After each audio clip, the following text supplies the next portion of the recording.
Hi viewers, welcome to our YouTube channel Ramu Gunti. ఈ వీడియోలో accountancy 2 and 3, advanced accountancy, corporate accounting, partnership accounts, dissolution of a partnership firm, భాగస్వామ్య సంస్థ రద్దు, ప్రశ్నలు సమాధానాలు, క్లాస్ రూమ్ టీచింగ్ లాగా ఈ వీడియోలో మీకు question and answer clear wide explanation తోటి అందిస్తున్నాము.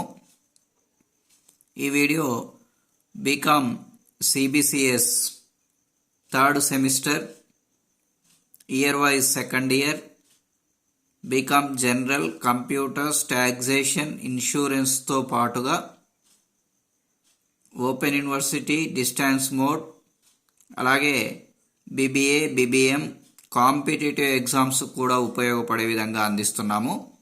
సో ఇప్పుడు మీకు ప్రశ్న అందించి దాన్ని పూర్తిగా ఎలా సాల్వ్ చేయాలో అందిస్తున్నాము. రైట్, ఇక్కడ చూడండి, ఒక ప్రాబ్లం కనిపిస్తుంది మీకు. అభ్యాసాలని 30/12/1999న రమేష్ మరియు సుధీర్ల ఆస్తి అప్పుల పట్టిక. అప్పుల వైపు రుణదాతలు 76,000, లత నుండి రుణం, లత సుధీర్ భార్య అనిచ్చారు 20,000, రమేష్ నుండి రుణం 30,000, రిజర్వ్ నిధి 10,000, మూలధనాలు సుధీర్ 20,000, రమేష్ 16,000, మొత్తం 1,72,000 అండి. సో అలాగే ఆస్తులు, సరుకు 12,000, రుణగ్రస్తులు ఇన్నర్లో ఇచ్చారు 40,000, మైనస్ ఏర్పాటు 2,000 అన్నారు, 38,000 అవుటర్ కాలంలో ఇచ్చారు. ఫర్నిచర్ 8,000, ప్లాంట్ 56,000, పెట్టుబడులు 20,000, లాభ నష్టాల ఖాతా 15,000, మొత్తం 1,72,000. చూడండి, 31/12/1999న సంస్థ రద్దయింది. ఫలితంగా 16,000 సుధీర్ పెట్టుబడులను తీసుకొని లతకు చెల్లించే రుణాన్ని తీసుకోవడానికి అంగీకరించాడు. అదేవిధంగా ఆస్తులపై వసూళ్లు క్రింది విధంగా ఉన్నాయి. సరుకు 10,000, రుణగ్రస్తులు 37,000, ఫర్నిచర్ 9,000, ప్లాంట్ 50,000. అలాగే దీంట్లో కలిపిచ్చాడు ఖర్చులు అండి, అంటే అది పరిష్కార ఖర్చులు, ఆస్తుల అమ్మకం కాదు, అది వేరే. ఇది పరిష్కార ఖర్చులు 2,200. నెక్స్ట్, వివిధ రుణదాతలను 2.5% డిస్కౌంట్తో చెల్లించారు. సుధీర్, రమేష్ల లాభ నష్టాల నిష్పత్తి 3:2. పై వివరాల నుండి పరిష్కార ఖాతాను, బ్యాంకు ఖాతాను, భాగస్థుల మూలధన ఖాతాలను తయారు చేయండి అంటున్నారు. సో ఎలాగో ఇప్పుడు చూద్దాం. రైట్, చూడండి, ఇప్పుడు మొదటగా మనం పరిష్కార ఖాతా తయారు చేయాలి. సో పరిష్కార ఖాతాకు ఆస్తులను మళ్లించాలండి. ఆస్తులను మళ్లిస్తే ఎంట్రీ ఏంటండి? పరిష్కార ఖాతా డెటార్ టు వివిధ ఆస్తుల ఖాతా. కాబట్టి మనకేమిచ్చాడు? వివిధ ఆస్తులు. ఫస్ట్ సరుకు ఇచ్చాడు, కాబట్టి టు సరుకు ఖాతా ఎంత ఇచ్చాడు? 12,000 ఇచ్చాడు. సో 12,000. తర్వాత రుణగ్రస్తులు 40,000 ఇన్నర్లో ఇచ్చారు, 2,000 ఏర్పాటు అన్నారు. అయితే రద్దు విషయంలో ఇన్నర్లో ఇచ్చిన అమౌంట్ని డైరెక్ట్గా నేరుగా డెబిట్ చేయాలండి, 40,000. ఏర్పాటు అనేది ఈ క్రెడిట్ సైడ్, అప్పుల సైడ్ నుంచి మళ్లించాలి. తర్వాత ఫర్నిచర్. సో ఫర్నిచర్ మనకి 8,000 ఇచ్చారండి. తర్వాత ప్లాంట్ కనుక తీసుకున్నట్లయితే 56,000 ఇచ్చారండి. To plant 56,000. తర్వాత నెక్స్ట్ పెట్టుబడులు 20,000 ఇచ్చారండి.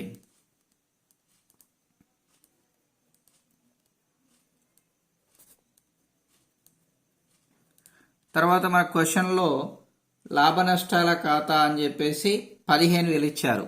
అంటే ఆస్తుల వైపు కనపడుతుంది అంటే అది నష్టం అండి, గత సంవత్సరాల్లో వచ్చిన నష్టం. అది భాగస్తులకు మళ్లించాలి. ప్రత్యేకంగా లాభ నష్టాల ఖాతాను చూపెడదాం. ఇక ఆ తర్వాత మరి ఇక్కడ అన్ని మళ్లించాము. ఒక ఏముంది అంటే లాభ నష్టాల ఖాతా అనేది మనము ప్రత్యేకంగా చూపెట్టాలి అన్నాము. మరి రుణగ్రస్తులు ఇన్నర్లో 40,000 ఇచ్చి 2,000 ఏర్పాటు అన్నారు. దాన్ని క్రెడిట్ వైపు మళ్లించాలి ప్రత్యేకంగా. ఇక్కడ ఇన్నర్లో ఉన్నది వదిలేసినాం కాబట్టి క్రెడిట్ సైడ్ మళ్లించాలి. అప్పుడు రాణి బాకీల ఏర్పాటు ఖాతా డెటార్ టు పరిష్కార ఖాతా. కాబట్టి బై రాణి బాకీల ఏర్పాటు ఖాతా. సో ఎంత అండి అంటే మనం ఇంతకుముందు వదిలేసినటువంటి 2,000. ఇక ఇప్పుడు అప్పులను మళ్లించాలి. సో అప్పులు ఏమి ఇచ్చారు మనకి? రుణదాతలు. కాబట్టి వివిధ అప్పుల ఖాతా డెటార్ టు పరిష్కార ఖాతా. సో పరిష్కార ఖాతా క్రెడిట్ అవుతుంది కాబట్టి బై రుణదాతలు. మరి ఎంత ఇచ్చారు అంటే 76,000 ఇచ్చారు. తర్వాత నెక్స్ట్ లత నుండి రుణం. మరి ఈమె సుధీర్ భార్య, కానీ మన సంస్థకు మాత్రం అవుటర్ పర్సనే. కాబట్టి బై లత రుణం 20,000. అదేవిధంగా రమేష్ నుండి రుణం. సో రమేష్ భాగస్థుడే, కానీ రమేష్ అప్పిస్తే అవుటర్ పర్సన్గా ఇచ్చాడు కాబట్టి అది కూడా మనకి అప్పే. సో రమేష్ రుణం 30,000.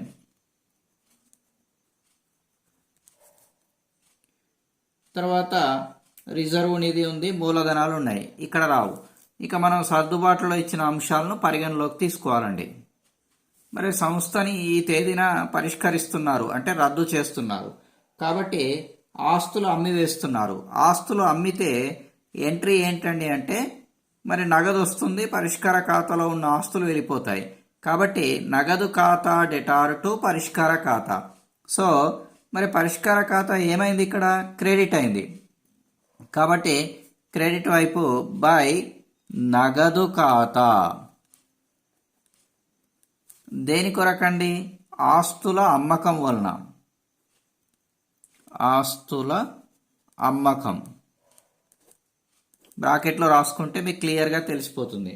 మరి ఎంత వసూలైంది అంటే సరుకు 10,000, రుణగ్రస్తులు 37,000, ఫర్నిచర్ 9,000, ప్లాంట్ 50,000. సో మొత్తం ఎంత అవుతుంది అంటే 59, 69, 76, 1,06,000 అండి మొత్తం. మరి ఆస్తుల ద్వారా వచ్చింది 1,06,000. సో మొత్తం 1,06,000. ఆ తర్వాత పరిష్కార ఖర్చులు అన్నారు. పరిష్కార ఖర్చులకు చిటాపద్ద ఏంటండి? పరిష్కార ఖాతా డెటార్ టు నగదు ఖాతా. సో పరిష్కార ఖాతా డెబిట్ అయింది కాబట్టి డెబిట్ వైపు రాసి బ్రాకెట్లో ఖర్చులు అనండి. సో 2,200. ఇక ఆ తర్వాత నెక్స్ట్ 16,000కు సుధీర్ పెట్టుబడులను తీసుకొని, మరి పెట్టుబడులు సుధీర్ తీసుకున్నాడండి. మరి సుధీర్ తీసుకుంటే అప్పుడు ఏమవుతుంది అండి? సుధీర్ మూలధనం ఖాతా డెటార్ టు పరిష్కార ఖాతా. సో పరిష్కార ఖాతా ఏమైంది? క్రెడిట్ అయింది కాబట్టి బై సుధీర్. దేని కొరకు? పెట్టుబడుల కొరకు.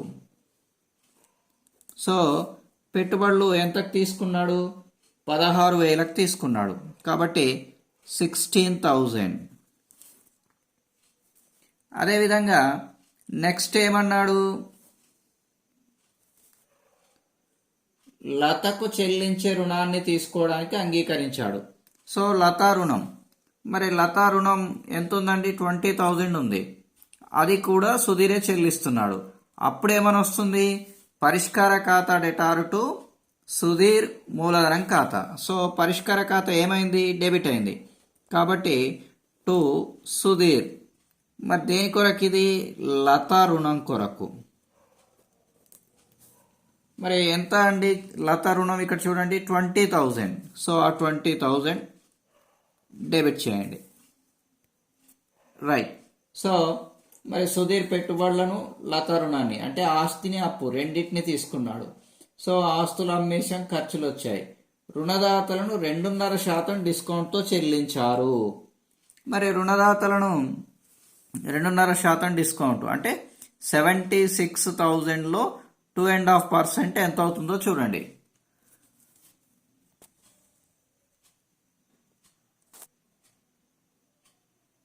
మరి రైట్.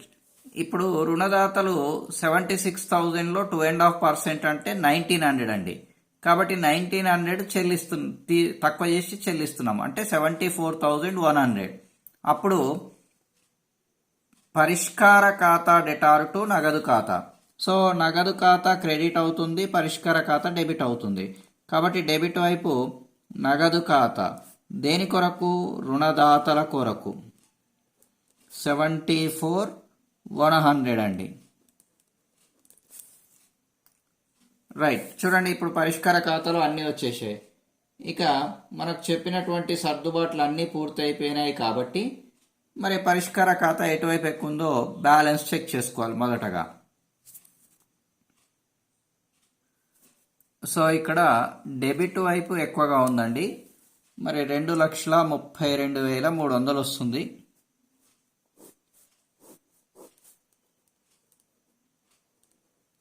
దాన్ని మరి డెబిట్ వచ్చినప్పుడు రెండు వైపులా కూడా డెబిట్ వచ్చినా క్రెడిట్ వచ్చినా రెండు వైపులా సేమ్ వేయాలి.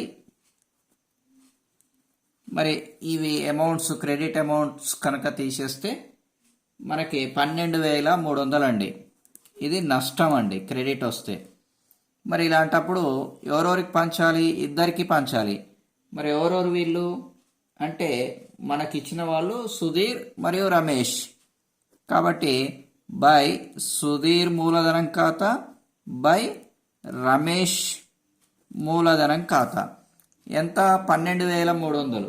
12,300ను ఏ నిష్పత్తిలో పంచాలండి? 3:2 నిష్పత్తిలో పంచాలి.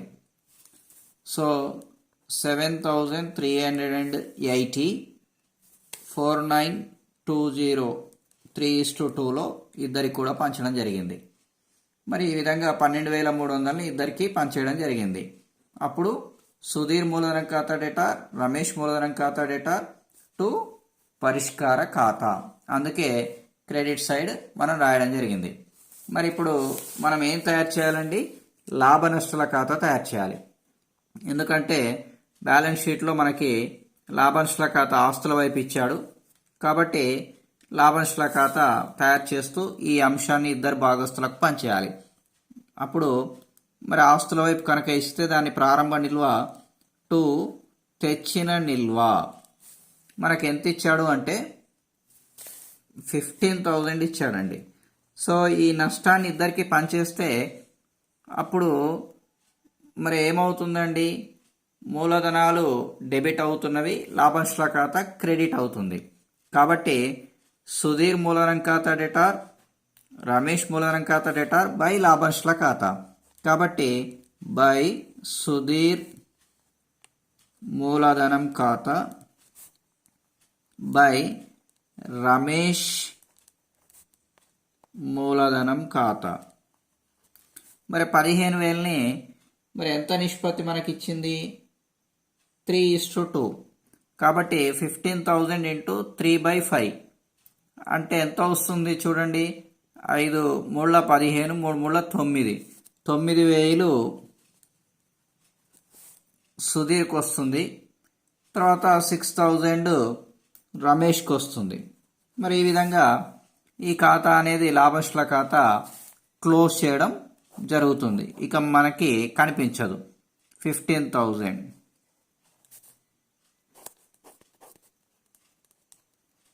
తర్వాత మరి అదేవిధంగా ఇది గత సంవత్సరంలో వచ్చిన నష్టం. అలాగే గత సంవత్సరాల్లో ఉన్నటువంటి రిజర్వ్నిది ఇది మరి ఇది కూడా పాత భాగస్తులకు పంచేయాలి. మరి దీన్ని ఆస్తి అప్పుల పట్టికలో అప్పుల వైపు ఇస్తారు. ఇస్తే ప్రారంభ నిల్వ ఏమని రాయాలి? బై తెచ్చిన నిల్వ ఎంత ఇచ్చారు అంటే సో 10,000 ఇచ్చారండి. మరి దీన్ని కనుక పంచితే మనకి రిజర్వ్ నిధి ఖాతా డెటార్ టు సుధీర్ మూలధనం ఖాతా టు రమేష్ మూలధనం ఖాతా. కాబట్టి రిజర్వ్ నిధి డెబిట్ అవుతుంది కాబట్టి టు సుధీర్ మూలధనం ఖాతా టు రమేష్ మూలధనం ఖాతా. మరి 10,000ని 3:2లో అంటే మనకి 3/5, 5 2s are 10, 2 3s are 6,000, 4,000 Sudheer 6,000, Ramesh 4,000. So మరి అలాంటప్పుడు ఈ రెండు కూడా ఈక్వల్గా ఉంటాయి, డెబిట్ అండ్ క్రెడిట్ పార్ట్స్. కాబట్టి బ్యాలెన్స్ చేస్తే క్లోజ్ అవుతుంది. ఇక నెక్స్ట్ ఏ ఖాతాలు తయారు చేయాలి? రమేష్ మరియు సుధీర్ మూలధనాలు. మరి వీరిద్దరు పాత భాగస్తులు కాబట్టి వీళ్ళకి ఫస్ట్ నిల్వ ఉంటుంది, బై తెచ్చిన నిల్వ. మరి ఎంత వీళ్ళు మూలధనాలు తెచ్చారు అంటే సో 20,000, 30,000 తెచ్చారండి. సుధీర్ 20,000 తెచ్చాడు, రమేష్ 16,000 తెచ్చాడండి. మరి వీళ్ళకి మొదటగా మనం తయారు చేస్తే ఇక్కడ చూడండి మీకు పరిష్కార ఖాతా కనపడుతుంది, నష్టం వచ్చింది కాబట్టి పరిష్కార ఖాతాలో క్రెడిట్ ఉంది. అప్పుడు వీళ్ళ మూలధన ఖాతాలో డెబిట్ వస్తుంది. నష్టానికి చిట్టాపద్దు ఏంటంటే రమేష్ మూలధనం ఖాతా, సుధీర్ మూలధనం ఖాతా డెటార్ టు పరిష్కార ఖాతా. కాబట్టి డెబిట్ సైడ్ రాయాల్సి ఉంటుంది. పరిష్కార ఖాతా రమేష్కి 4,920, సుధీర్కి 7,380.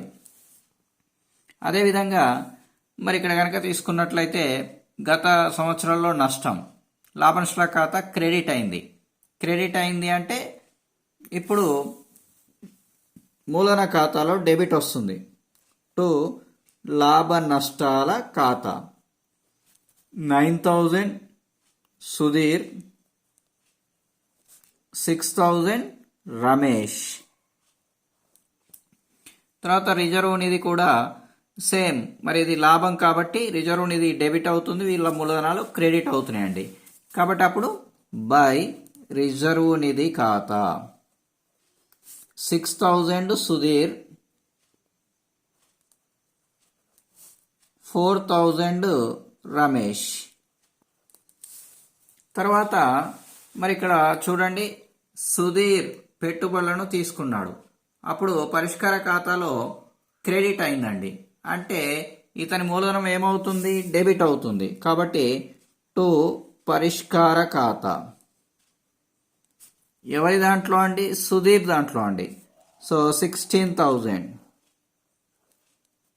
తర్వాత మరి అలాగే పరిష్కార ఖాతాలో సుధీర్ లత రుణం తీసుకున్నాడు. మరి లత రుణం తీసుకుంటే పరిష్కార ఖాతాలో డెబిట్ అయిండు, అంటే వీడి మూలధనం ఖాతాలో ఏమవుతాడు? క్రెడిట్ అవుతాడు.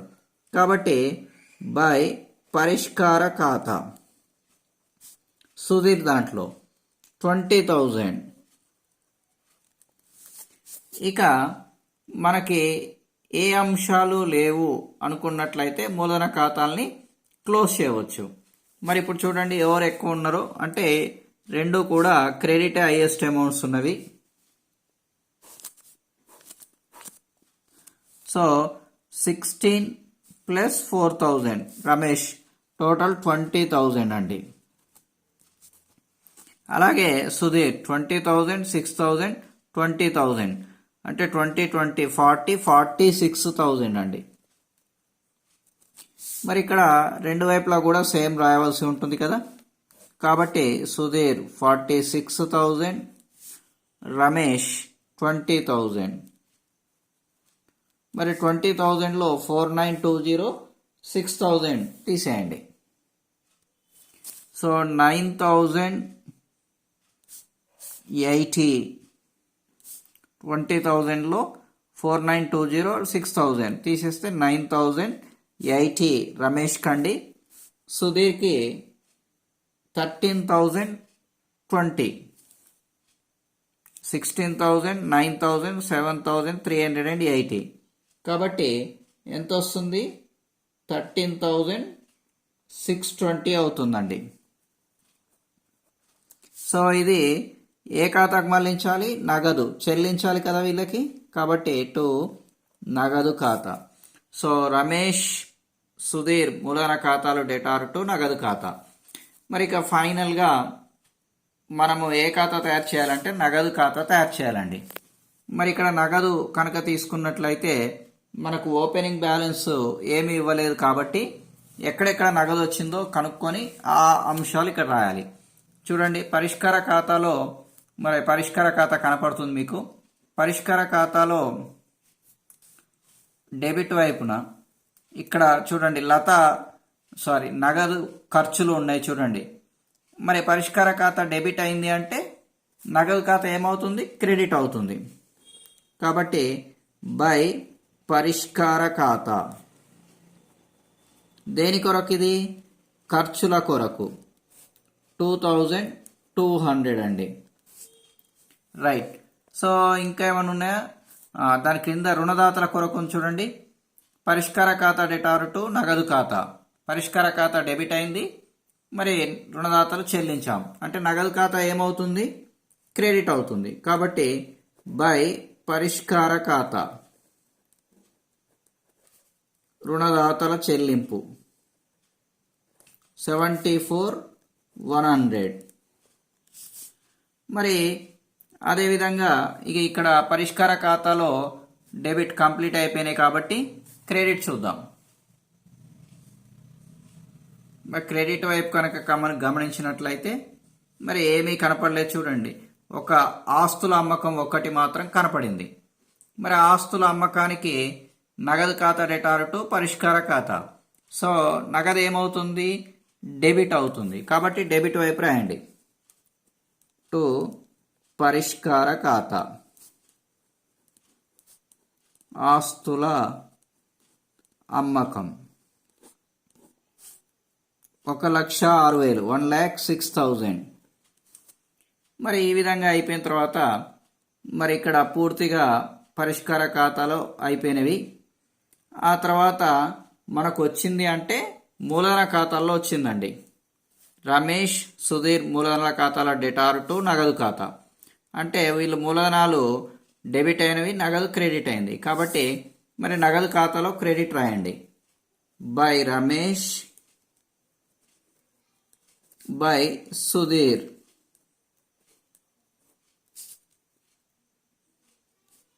రమేష్ 9,080,